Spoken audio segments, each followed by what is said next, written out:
इस पॉडकास्ट को हम एंड करें उसके पहले आई वांट टू नो, क्योंकि आप काफ़ी सारा काम करते हो पाकिस्तानी हिंदूज़ के लिए, I really want to understand कि क्या काम होता है and what is the condition of a Pakistani Hindu in the modern world today. European Union parliament की रिपोर्ट है 2019 की कि 3 हिंदू सिख बच्चियां अंडर एज, अगर आध्यात्मिक और धार्मिक लेवल पे देखा जाए तो कुंवारी कन्या को हम लोग अष्टमी के दिन पूजते हैं, तो she is the most pure symbol of humanity for us. Right. For the Hindus कुंवारी कन्या, न्याणी कहते हैं जिसको सिंधी में, शी इज द प्योरेस्ट। आपके प्योरेस्ट सिंबल को डिफाइल कर रहे हैं एवरी सिंगल डे। अगर लॉ की दृष्टि से देखा जाए और मॉरलिटी की दृष्टि से देखा जाए तो 18 ईयर से पहले जो बच्ची होती है she is considered as a minor. 18 year से बच्ची को अगर आप टच करते हो तो सीधे पॉस्को में अंदर जाओगे। करेक्ट। क्या कॉन्स्टिट्यूशनल मॉरलिटी है इस दुनिया की और हिंदू समाज की जो पड़ा आपको नहीं पता? मुझे तो पता है, आपको क्यों नहीं पता भाई? आप क्यों नहीं पता है? क्या घास खाते हो क्या, या आटा खाते हो? सर्कस, जब ध्यान सर्कस पर है, आपके आसपास आपकी बच्चियों का जेनोसाइड हो रहा है, आप उसको कोई ध्यान नहीं दोगे। ये एक प्रिंसिपल की तरह चल रहा था, लेकिन ये हमारे आंखों के सामने हो रहा है। मैं देख रहा हूं अपनी आंखों से। मैं कल एक सज्जन से मिला हूं जिनके कॉर्पोरेट सोशल रिस्पॉन्सिबिलिटी के फंड के लिए, वो कहते हैं डॉक्टर साहब हमारे को नहीं पता है कि ये सब हो रहा है पाकिस्तान। मैंने कहा क्यों, आप मंगल ग्रह पे रहते हो क्या? या मैं मंगल ग्रह से आया हूं, या पाकिस्तानी हिंदू मंगल ग्रह पे रहते हैं? इस देश के अंदर इसकी सॉवरेन पार्लियामेंट ने सिटीजनशिप अमेंडमेंट एक्ट पारित किया। क्यों पारित किया? अगर इस देश की पार्लियामेंट में एक लॉ पास किया है कि पाकिस्तान की माइनॉरिटीज के साथ में व्यभिचार हो रहा है, और अगर एक अंग्रेजी पढ़ा लिखा आदमी मुझे बॉम्बे के अंदर कहता है कि मुझे तो पता ही नहीं है, तो मैं क्या करूं फिर? मैं या छत से कूद के मरूं, आत्मदाह करके समझाऊं आपको? जब आप पार्लियामेंट के थे तो मेरे आत्मदाह से भी कौन सा समझेंगे, तो मैं आत्मदाह करके भी क्या कर लूंगा? मतलब क्या क्या क्या डॉक्यूमेंट दिया जाए, क्या स्टैटिस्टिक दिया जाए, क्या डेटा समझाया जाए? विल डुरेंट कहता है कि अमेरिकन हिस्टोरियन की 9 करोड़ हिंदुओं को मुसलमानों ने गत 1200 वर्षों में उनका मर्डर किया है। सारे एक जैसे नहीं हैं। हम सह अस्तित्व कर लेंगे भाई? कुछ गिव एंड टेक के बिना आप कैसे सह अस्तित्व कर लेंगे? एक ट्रूथ एंड रिकंसिलिएशन कमीशन तो बैठना चाहिए ना। क्यों मारा मेरे पूर्वजों को? क्यों जलाया मेरी पूर्वजा माताओं को? आप लज्जित हो क्या उसके लिए? आपके लिए तो बैज ऑफ ऑनर है वो। तो फिर वो सेटल तो नहीं हुआ ना डिस्प्यूट। थोड़ी सी भी अगर आत्मा जिस आदमी में बची है वो तो उसका विरोध करेगा ना। 3 हिंदू सिख बच्चियां प्रतिदिन पाकिस्तान में उठाई जाती हैं। ये यूरोपियन यूनियन पार्लियामेंट की रिपोर्ट है, ये पाकिस्तानी ह्यूमन राइट कमीशन की रिपोर्ट है, ये धुर वामपंथी ऑर्गेनाइजेशंस की रिपोर्टें हैं। 1 करोड़ हिंदू पाकिस्तान में आज भी फंसा हुआ है, पार्टीशन के बाद से लेकर अब तक। जो पार्टीशन के समय पॉपुलेशन 23% थी, वो आज 2-2.5% पे रह गई है। कोई जवाब देगा ये 1 करोड़ हिंदू कहाँ गए? जमीन खा गई, आसमान निकल गया, कहाँ गए? कहाँ हिंदू? कितने कन्वर्ट हुए? कितनों को फोर्सफुली कन्वर्ट किया गया? कितनों के मर्डर्स हुए? कितनों को एग्जाइल, देश छोड़ के जाना पड़ा? मतलब कोई न्याय है यार दुनिया में कि नहीं है? कोई सिविलाइजेशन है, या हम एक फ्री फॉर ऑल है? Big fish eating small fish, we are have all converted ourselves into sharks. कोई नियम, कोई कानून व्यवस्था है? आप पूछ रहे पाकिस्तानी हिंदूज का इशू क्या है? सिटीजनशिप अमेंडमेंट एक्ट आने के बाद में कुछ बचा है आपको बताने के लिए मेरे पास? आपकी सॉवरेन पार्लियामेंट ने एक ऑर्डर पास किया, एक लॉ पास किया है with majority in Rajya Sabha and Vidhan Sabha and Lok Sabha कि हम प्रेफरेंशियल सिटीजनशिप पाकिस्तानी हिंदू सिख जैन पारसी यहूदी को देंगे। पागल कुत्ते ने काटा है हिंदुस्तान की पार्लियामेंट को। ये क्या मेंटली डिरेंज्ड लोग हैं? इमेजिन करिए, कनाडा एक लॉ पास करता है कि ब्लैक्स के साथ अमेरिका में बहुत ना भेदभाव हो रहा है, हम ना अमेरिकन ब्लैक्स को प्रेफरेंशियल सिटीजनशिप देंगे। वॉर हो जाएगा अमेरिका और कनाडा के बीच में। ऐसे मेरा पड़ोसी आके मुझे बोले कि यार डॉक्टर रत्नू अपने बच्चे के साथ व्यवहार ठीक नहीं कर रहे हो, मैं आपके बच्चे को अडॉप्ट कर रहा हूं, सर फोड़ दूंगा उसका। लेकिन आपने ऐसी कोई प्रतिक्रिया देखी पाकिस्तान की तरफ से? आर्गुमेंट क्या आया सिटीजनशिप अमेंडमेंट के अगेंस्ट में? कितना विलक्षण आर्गुमेंट आया कि ये एक डिस्क्रिमिनेटरी लॉ है। अच्छा भाई, एक कंपैशनेट लॉ जो उस देश की प्रोसिक्यूटेड माइनॉरिटीज को प्रोटेक्ट करने के लिए इंडियन पार्लियामेंट ने पास कराया, जिसके पीछे हम जैसे लोगों की लॉबिंग और ऊर्जा थी, पूरे जीवन की साधना थी। But I don't want to make it personal, मैं इसको यूनिवर्सल रखना चाहता हूं। उस लॉ को पास कराने के पीछे जितनी तपस्या हुई, उसको आप डिस्क्रिमिनेटरी कह रहे हैं, क्योंकि आप कह रहे हैं कि इसके अंदर मुसलमान तो कवर्ड ही नहीं है। क्या? व्हाट? 47 में क्या हुआ था? भारत भूमि का विभाजन क्यों, किसने किया था, क्यों किया था? जिन्ना ने। क्या कहता था Jinnah? That Hindus and Muslim are two separate nations, two separate people. Fair enough, let's live separate lives. आप अपनी जिंदगी जियो, मैं अपनी जिंदगी जीऊं, आपकी भी जय जय मेरी भी जय जय, ना हम हारे ना तुम हारे। ये क्या है कि यार अब मैं अलग हो गया आपसे 70 साल पहले, मैंने अपने लिए एक डिसेंट सी लाइफ बना रही, आप मेरे घर पे फिर वापस आ गए कि साहब मेरे को तो वापस लो। चलो वापस ले लेते हैं, फिर बॉर्डर खोल दो,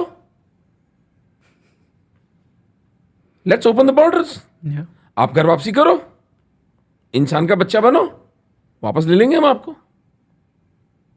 ये नहीं चल सकता कि हम एक फेल्ड इकोनॉमी, एक फेल्ड समाज, एक सक्सेसफुल समाज के ऊपर फिर आकर के पैरासाइट्स की तरह पड़ जाएंगे। जिसका डर है मुझे, वो देश अभी सिविल वॉर की तरफ जा रहा है। ये कल को हमारी जो देश के जो मरे हुए नेता हैं, ये कल को बॉर्डर नहीं खोल दें। पाकिस्तानी हिंदुओं के लिए तो बॉर्डर नहीं खोला। 30,000 सिख कुत्ते का जीवन जी रहे वहां पर, उन बेचारों के लिए तो कभी किसी के दिल में कोई छाती में दूध नहीं उतरा।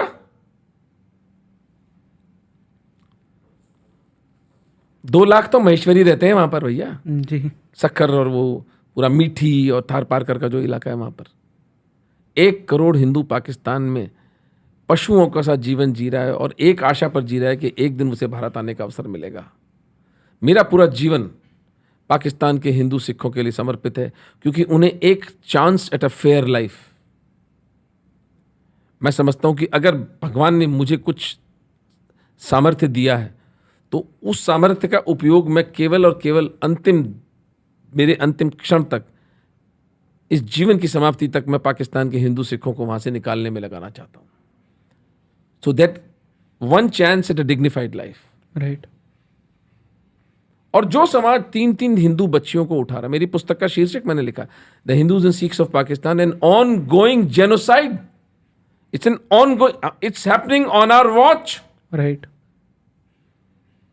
ये साका जौहर नहीं है जिसपे आप घड़ियाली आंसू बहाकर अपना काम करके निवृत्त हो जाओगे।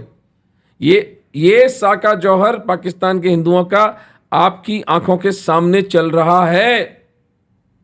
और जो भी हिंदू इस संसार में अपनी सड़ी गली जिंदगी जी रहा है, and out of act of ignorance और बाय एक्ट ऑफ चॉइस, वो अगर इस पर कुछ नहीं करता, वो इस पाप में बराबर का भागीदार है। समर शेष है नहीं पाप का भागी केवल व्याध, जो तटस्थ हैं समय लिखेगा उनका भी अपराध। तटस्थता कोई विकल्प नहीं होती, इसीलिए श्रीमद् भगवत गीता बोली गई थी। अर्जुन तटस्थ रहना चाहता था, श्री कृष्ण ने कहा तटस्थता विकल्प ही नहीं है, neutrality is not an option. Option दो ही हैं, शौर्य या कायरता। 99% हिंदुओं ने कायरता को चुन लिया है। मेरी आशा वो 1% हिंदू समाज है जिसने शौर्य को चुना है। और मेरे फाउंडेशन, धर्मांश फाउंडेशन और निमित्तकम के माध्यम से मैं उसी 1% हिंदू समाज को अपील कर रहा हूं, पाकिस्तान के हिंदुओं को यूं मरने नहीं छोड़ा जाएगा। पाकिस्तान में हिंदू की बच्ची उठी तो हमारी बच्ची उठी। लीव नो स्टोन अनटर्न, कुछ भी बाकी नहीं छोड़ना है। जो करना पड़े करो, जो करना पड़ेगा हम करेंगे। वो पूरा एक लंबा टॉपिक है कि हमारे ऑप्शंस क्या क्या हैं, लेकिन फिलहाल तो इवन मनी की हेल्प जो है सबसे बड़ी हेल्प है हमारे लिए, क्योंकि एक पाकिस्तान के हिंदू को भारत निकालने में लगभग 8 से 10 हज़ार रुपए का खर्चा आता है। तो अगर 1 करोड़ हिंदुओं को निकालना है तो आप 8,000 करोड़ की तैयारी करो। तो ये संसार, एक जो कुछ घट रहा है पाकिस्तान में हिंदुओं के साथ में और बांग्लादेश में, और जो हमारे देश के, इस देश के मरे हुए मठाधीशों, धर्माचार्यों, मैं तो धर्माचार्य बोल नहीं सकता, ये अधर्माचार्य हैं। अगर आप पाकिस्तानी हिंदू और बांग्लादेशी हिंदुओं की बात नहीं करते हो अपने प्रवचनों में, तो आप अधर्म कर रहे हो। उस 1% हिंदू समाज को जिसको कि ये पीड़ा सालती है कि वो बच्ची हमारी नहीं उठनी चाहिए, उस 1% समाज को मैं अपील कर रहा हूं, जो इस देश का जो घटिया नेतृत्व है, जो हमारे डेड इंटेलिजेंसिया है, वो तो इस इशू का संज्ञान ही नहीं लेना चाहते। 3 करोड़ हिंदू, 2 करोड़ बांग्लादेश में और 1 करोड़ पाकिस्तान में। आप इसको चलो एक बहुत लीनियर आर्गुमेंट से समझो, भूल जाओ बच्चियों का दर्द और आप शौर्य और कायरता, ये सारी मेटाफिजिक्स को छोड़ दो। आप एक लीनियर लॉजिक, सबसे कॉमन जो हिंदू वरी है वो है डेमोग्राफिक इन्वर्जन, कि हमारे नंबर्स कम हो रहे हैं। आप मुझे बताइए, अगर इन 3 करोड़ हिंदुओं को भारत में ले आते हैं, आपको 12-15 साल की स्टेबिलिटी मिली कि नहीं मिली? मिलती है, फॉर श्योर। जीवन मरण का प्रश्न है पाकिस्तान और बांग्लादेश के हिंदुओं को बचाना हमारे समाज के लिए। It is a matter of life and death for us. It is not a luxury. ये कोई विलास नहीं है चित्त का कि जी मैं फिलांथ्रोपी करता हूं, मैं humanitarian. It's not humanitarian philanthropy, एक indulgence. It is as crucial as oxygen for human body. Pakistan के हिंदुओं को बचाना हिंदू समाज के लिए ऑक्सीजन के लिए समान आवश्यक है। राइट। मैं इससे ज़्यादा क्या बोल सकता हूँ? सो आई फील इस टॉपिक के ऊपर हमें एक प्रॉपर सेपरेट पॉडकास्ट करना पड़ेगा, बिकॉज बहुत सारी इसमें छोटी छोटी चीज़ें जो मैं जानना चाहूँगा, डायमेंशंस है। या right. So I am sure कि हम उसके बारे में बात करेंगे नेक्स्ट पॉडकास्ट में। But sir, thank you so much आज के कॉन्वर्जेशन के लिए, क्योंकि जो चीज़ें आपने आज बताई है किसी को नहीं पता थी सर। ये चीज़ें मैं खुद अब तक मुझे नहीं पता था, जबकि मैं राजस्थान से हूँ खुद, और मुझे नहीं पता थी ये चीज़ें। Honestly I am not very happy about, मैं को क्लेम ही नहीं करता कि मैं आपको सच बता रहा हूँ यार। Everybody has to figure out his own truth. True. सनातन धर्म की तो ब्यूटी है ना। ट्रू। लेकिन मैं तो कुछ सत्यवत्य बता नहीं रहा हूँ, मैं तो आपको कुछ फैक्ट्स बता रहा हूँ, और उनको आप कनेक्ट करके डॉट्स देख लीजिए। अगर आपको उचित लगे तो स्वीकार करिए, नहीं तो अपना रास्ता ना भी है। सीधी सी बात है भाई। तो एक समाज के रूप में हम लोग एक डेथ ग्रिप में हैं, डेथ ग्रिप। और वो बहुत एक सोची समझी रणनीति के तहत हमें उस ग्रिप में डाला गया है। और जो people who are supposed to protect us have actually collaborated with our enemies. Right. That is our biggest crisis. तो सिवाय शोर मचाने के मैं और कुछ नहीं कर सकता। समाज को जगाने के अलावा मेरे पास कोई विकल्प नहीं है, और समाज जाग रहा है। इतना मैं आपको बहुत, I will and this podcast on a positive note that 1% जो शौर्यवान हिंदू है, now all that remains is कि हम उसको इकोनॉमिकली उसको हम कंसोलिडेट कर लें। धर्मांश फाउंडेशन 100-200 रुपये महीने का धर्मांश दीजिए पर मंथ। आपके पास जब एक कॉर्पस फंड आ जाएगा, हिंदू कॉर्पस फंड, तो फिर हम वो जो मैं जो बात कर रहा था देवगढ़ के अंदर जो रिसर्च करनी है, आप 15-20 बच्चों को 50,000 रुपये महीने की सैलरी पे बिठाइए ना। और फिर राजस्थान में क्यों, आंध्र के काकातिया जो कोणार्क मंदिर है, nobody has discovered the truth of that beautiful place.